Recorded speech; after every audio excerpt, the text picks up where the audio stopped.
Coming up next on Arizona Horizon, the temporary state sales tax ends tomorrow. What was the impact of the 3-year tax, and what happens when the tax revenue goes away? Also tonight, Representative Ann Kirkpatrick will talk about congressional efforts to lower student loan debts and other issues. And we'll find out about a new cancer center being built in downtown Phoenix. Those stories next on Arizona Horizon.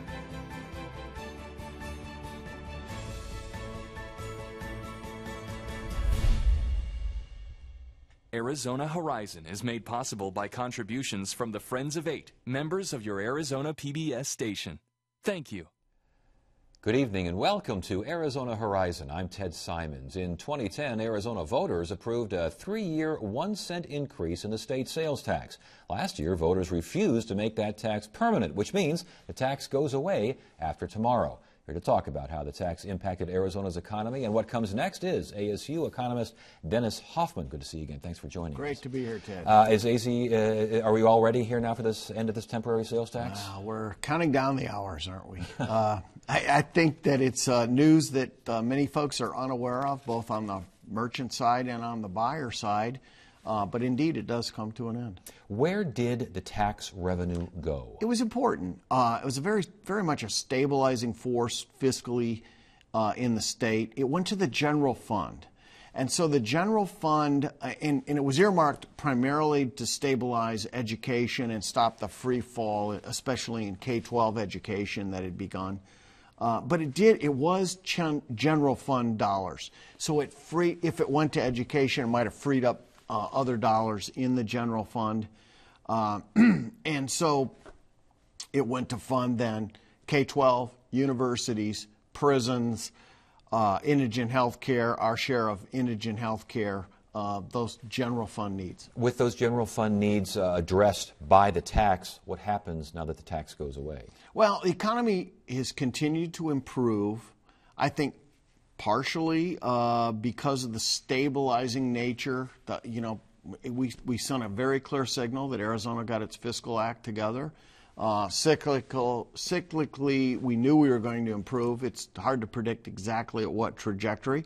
But since the tax has been in place, the pace of retail sales, the transactions has picked up, and it's not because of higher taxes, of course, but it's just it's a sign that a small increase in the tax rate really did not stifle any growth in retail transactions. So the theory back when the tax was being proposed is that it would have been a bridge. It was supposed to be a bridge for 3 years to get us out of the worst times, yes, get us to a nicer shore over here. Did we make the shore? Are we over on the other side of the river here? Well, you can debate that. It clearly was the bridge of stability.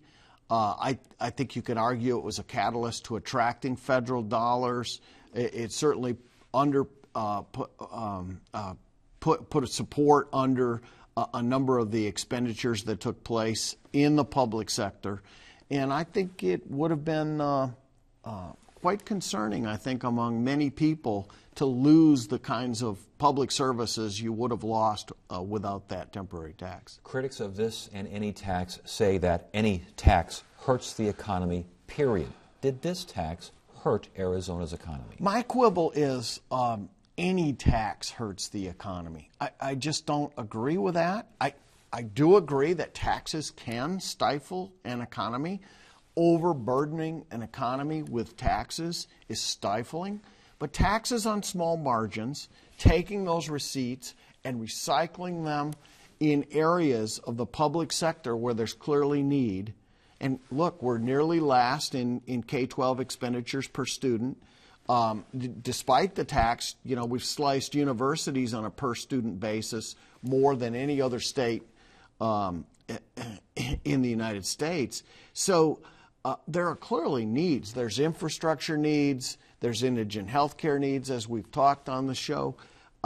So there's clearly needs. On small margins, you can take a small amount of money in the form of taxation that's not distortionary, and this one's clearly not, and recycle it back to the economy without doing severe harm. And I think that this last 3 years clearly illustrates that. So, with that said, For those who say now that the tax is gone, the economy will improve that much more. Again, valid argument? I just don't see it. I think, well, I mean, the data suggests the spring's been very robust in retail sales. We've continued to accelerate in March and April. I suspect May is going to show strong numbers as well. I bet if you had retailers in here, they would tell you that it was a pretty active weekend with the Memorial Day sales. You know, they were shaving 20 and 30% off prices for Memorial Day. So were folks going to wait a week and save 1% and forego a 20 or 30% reduction? I don't think so. And so the economy is going to improve. Revenue picture is going to continue to get better with or without this tax. It would have probably been about the same trajectory had we retained the tax. Were you surprised that the tax even happened, that voters went ahead and approved this? I was pleased. It took leadership from the governor's office, and I thought that was a very important signal. It's clear the governor doesn't always support tax increases, and she's been out very clear in that regard. But when there was a need, when the economy was in crisis, when we needed a fiscal stabilizing force, she took leadership action, and I think it was very important. Were you surprised that voters said no to an extension? Well, voters saying yes originally, and then voters saying no. The yes vote was on general fund. It was in a time of crisis. People saw where those dollars were going. And it was very clear. It had very widespread support, business community, all the education establishment, and the governor's office. And the voters said yes. I think the vote to extend was really very different. Those dollars were going in different directions. They were not going in the general fund. They were setting up separate spending initiatives. People were concerned about meeting the needs in the general fund and then at the same time allocating some of those dollars elsewhere. Bottom line, last question. Did Arizona really need this 1 cent sales tax? Ted, I think it really did. I'm big into counterfactuals. For those people that thought it didn't need it, I would really like to see the tape. If we could play the tape, rerun the last 3 years without that $1 billion a year roughly that came in from the temp tax, things would have been very, very lean. They're lean as it is. Oh my goodness, I can't imagine what it would have been like. Dennis, it's good to have you here. Thanks for joining us. Thanks, Ted. We want to hear from you. Submit your questions, comments, and concerns via email at arizonahorizon@asu.edu. A backlog of VA claims, a push to lower student loan debt, and the continuing controversy over a proposed copper mine near Superior. Those are among the issues we addressed to Congresswoman Ann Kirkpatrick in a conversation earlier today. Thank you for joining us. Good to have you here nice on Arizona to be back. Horizon. Thank You you. bet. I know that. Let's start with VA claims and the backlog of VA claims, because this is kind of going a little bit under the radar. But I know you've been interested in this. What is the concern here? I have a caseworker in my Casa Grande office dedicated to helping veterans. And when he reported to me that the vast majority of his caseload is claims backlogs, some of them, many of them, more than 2 years. He told me he's hearing of people who died before their claims processed. So I'm ranking member on oversight and investigations. So we had a hearing. We brought the VA in and said, what's going on here? And what came out of that hearing is the great majority of delay is in the Department of Defense. And so they're having trouble transferring their records in electronic format to the VA. So I and the chairman of the committee, Mike Kaufman from Colorado, wrote legislation it's called the Claims Operation and Records Efficiency Act, or VA Core. And what it requires is the Department of Defense now has metrics. They have to deliver to the VA in a timely manner electronic format of their records.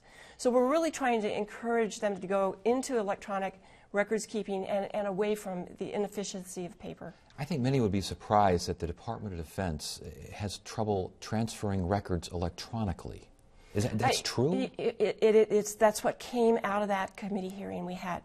Now the good news is we just had another follow-up hearing. After we had that initial hearing, the VA decided to direct personnel to the oldest claims. and they reported to us that they'd been able to clear up 51% of that 2-year and older backlog. But what they've done is they've shifted people from new claim processing to the old claim. So there's going to be some transition, but really those veterans who've been waiting so long should be processed as quickly as possible. And once they're processed, is there further measurement here? I know that the bill describes efficient electronic fashion to be delivered. What is efficient? How do we define efficient here? Well, that's going to be up to the department to find the most efficient way, and we'll keep oversight Right. on that whole process, because I say delayed care is denied care for our veterans. So Department of Defense and the VA, what kind of response are you getting from all this? We're getting a good response. I mean, they say that they like the legislation, the VA Core Act, that that's the direction they were moving in terms of reaching a mutual agreement on how to address this. Is this one of these moving of the battleship kind of things where it's going to take forever, or is there going to be some movement here? There already has been some movement. Okay. We're going to keep up. We're really going to keep an eye on it. Another issue that I know affects a lot of Arizonans is regards to student loan debt, and I know there's a bill out there kind of focused on this, and another, may not be a bill yet, but there's an effort to do something with Pell Grants and to kind of get banks out of the middleman process. Let's start with what's already out there. Students are just being crushed, some of the students, by That's student loan debt. What's happening with this? If Congress doesn't do anything by July 1st, the interest rate on student loans almost doubles. There was a bill introduced by the Republicans that makes it even worse. So it's hard to comprehend why we wouldn't be trying to protect our students. And I hear from them all the time, Ted. Last night was in Flagstaff, NAU students coming up and saying, look, we're having a hard time finding jobs. This is really going to devastate us. And so it's a serious problem for our students. So right now, if nothing is done by July 1st, you're saying some of this That's double, right. the interest rate doubles? Right. If something is done, the only thing that's out there right now is a bill that would essentially triple? Almost. Make it worse, certainly, than doing nothing. And making it worse, I guess, what? Because of market conditions? The idea That's right. is that The idea is, these students borrowed this money and they need to pay back market rates of interest. But it's so hard on our students. I mean, we still have a jobs deficit in our state, in the country, and it's hitting really hard those new graduates. how do you address the issue without hitting the banking industry hard? We should keep in place what we have right now. I mean, we need to act and keep what's in place right now. That's working for students. They're not complaining about it. I know that there's also an effort to get banks just simply out of the process of loans and grants to students. I know Pell Grants, and that's been addressed as well, more money into Pell Grants, getting government direct loans as opposed to the middleman with banks. What are your thoughts on something like that? Pell Grants are used extensively by students in Arizona, especially in my district. Community college students really rely on Pell Grants. I support Pell Grants. I support raising the amount of the grant. Actually voted for legislation that did that in my first term. And so this idea of maybe getting rid of banks as the middleman process, you think that's a good idea?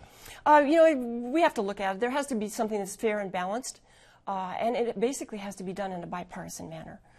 So we can continue having those conversations. But the really important thing is that we're able to get these young people jobs, good-paying jobs, and that's my whole focus. I've said before, my goal for Arizona is a diversified, stable economy. And our young people coming out of college and university with a good education really are part of that vision. When you were last on the program, we talked about the Superior Copper Mine, the land swap that would get that copper mine up there, up and operational and going. Boy, did that spark all sorts of conversation. We had both sides coming on after your appearance to give their best argument. What is the state of the land swap that is involved with this copper mine? There was a hearing in the Natural Resources Committee, and all parties had a chance to have their concerns heard, and that was very important. And then it just passed out of that committee. So it's headed to a vote on the full House floor, and then it'll go to the Senate. The bill in the House is not perfect, and as you know, I'm co-sponsoring it with Congressman Paul Gosar, and which has been an interesting story because you may remember he's the gentleman who defeated me in 2010, and we've put that behind us, and we're working together on a number of bills for Arizona that are good for Arizonans. But this is a major one because it creates jobs. But the environmental concerns of the people who live over there are valid concerns, and they need to be addressed. So I'm now talking with members of the Senate about how we can do that. What kind of environmental studies are fair, should be in the process. I want it to be an open, transparent transaction with community input and government-to-government input from the tribes. Indeed, and we heard from some folks in the community up there, and they had environmental concerns, water usage concerns. But the big thing was this environmental studies issue. They're saying do the environmental studies before the land swap as opposed to after. Is that a valid argument? It's a valid argument. I mean, they deserve to know what's going to happen. And, you know, I introduced legislation my first term that did exactly that. So it had the environmental study prior and then another one afterwards. But that's a very important part of the process. You know, those folks have lived in that area for generations. It's called the Copper Corridor. That proposed mine is within easy radius of 6 other copper mines. And so those families are generations of miners, but they live there and they want a safe environment for their children and their grandchildren. Is that deal-breaking ground there regarding when these environmental studies will be done? No, I think we're having good conversations about that. I mean, you know, they understand that, you know, to actually get this signed into law, remember, it has to go to the president, so it's got to be fair and reasonable, and it's got to address some of those concerns. It won't be perfect, and that's the way legislation is never perfect. There are going to be people on both sides who aren't happy, but I think we can find a reasonable and fair compromise. Before you go, give us an assessment of the atmosphere back in Washington, because from a few thousand miles away, it sounds like if it isn't gridlock, it's close to it, especially in the House, where all sorts of things are done and the Senate completely ignores. What's going on back there? It's so different from my first term. I see a lot more bipartisan action. And so the fact that Congressman Gosar and I are working together, our staffs are working together, I've been approached by other Congress members on the Republican side to co-sponsor legislation. That didn't happen my first term. The freshman class has come in and started a new caucus. It's called United Solutions, and they really want to solve problems. And people always ask me, well, why is that, Anna? And it's because of the American people. In the last election, they told us they wanted to elect members of Congress who could work together, find solutions, and get things done. So why does it seem like from a distance that's not happening? I know you're having your caucus and everything, but all we're seeing is gridlock. Yeah, I mean, you are seeing that, especially on some of the major issues, and that is still happening. But I'm very hopeful that this new trend will be able to continue. But you're right. I mean, we should have been able to sit down and reach a bipartisan deal on sequestration. We should have been able to do that on the budget. But that said, we are doing that with immigration. So there's a bipartisan effort in the House and in the Senate.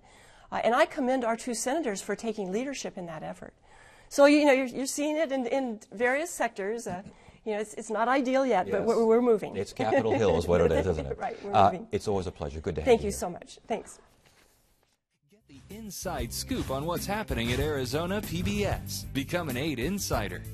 You'll receive weekly updates on the most anticipated upcoming programs and events. Get the 8 Insider delivered to your email inbox. Visit azpbs.org to sign up today.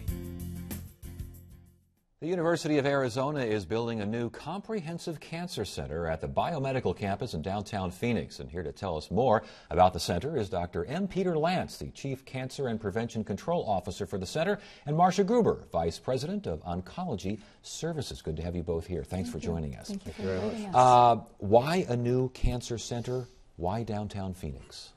Very good questions and very important. I think it's, first of all, we should understand the scope of the cancer problem. So over 500,000 people die from cancer every year in this country, 1,500 each day.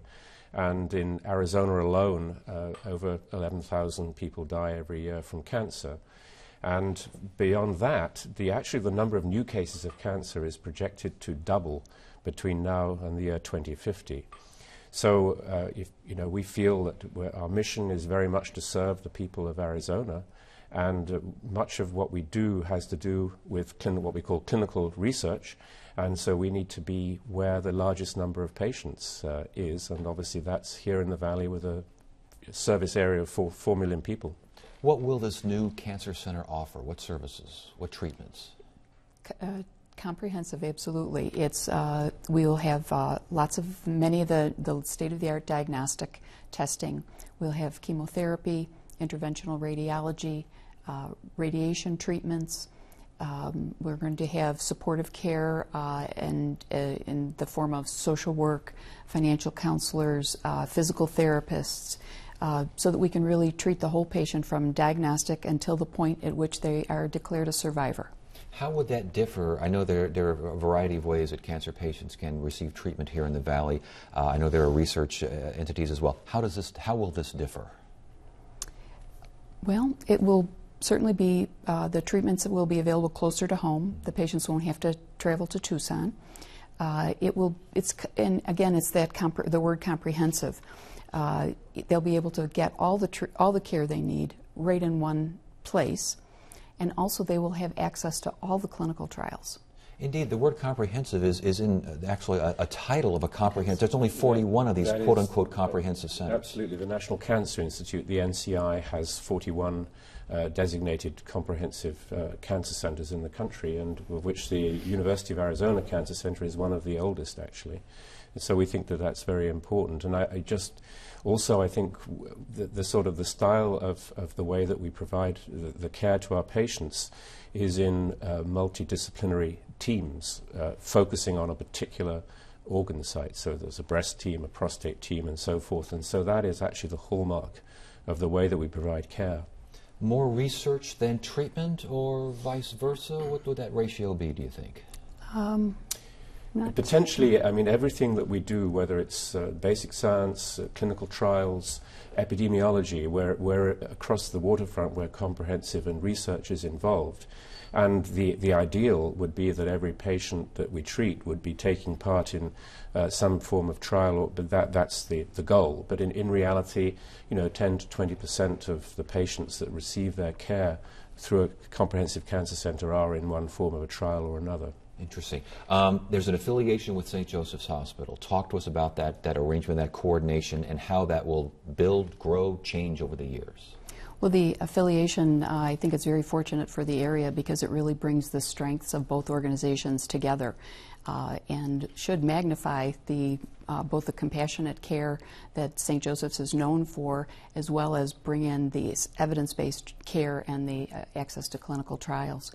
The growth is going to occur. Right now we're building the programs at St. Joseph's in the medical office building next door. We are going to hire 8 physicians this year, all cancer specialists.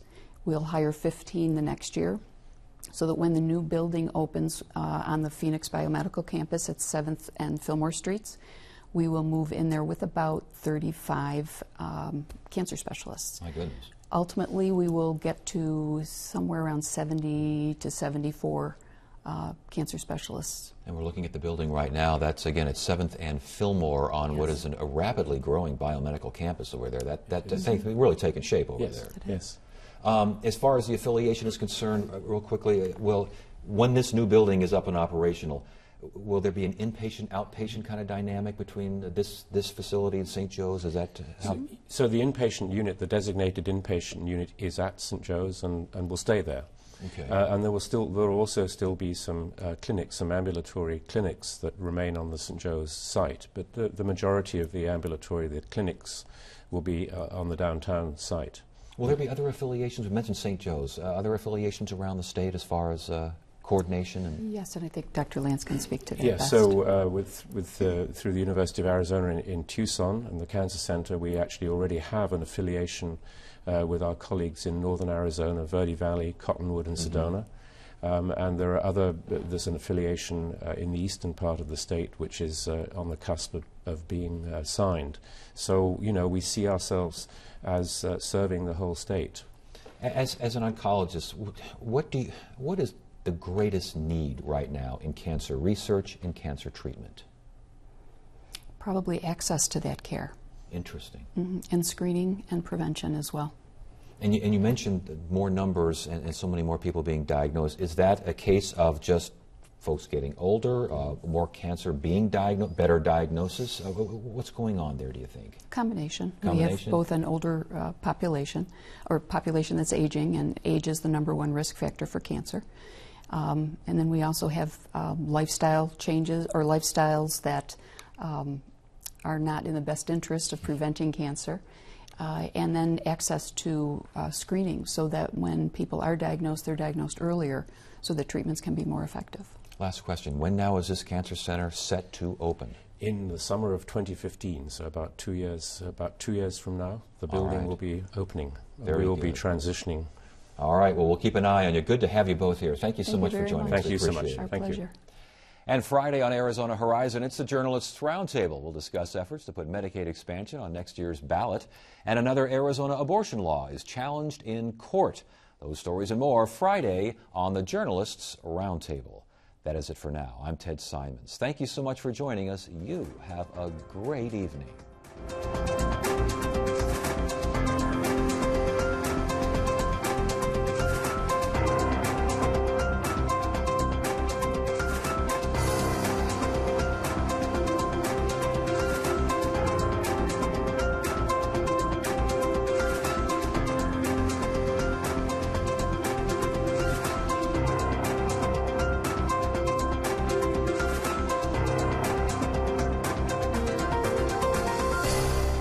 Arizona Horizon is made possible by contributions from the Friends of 8, members of your Arizona PBS station. Thank you.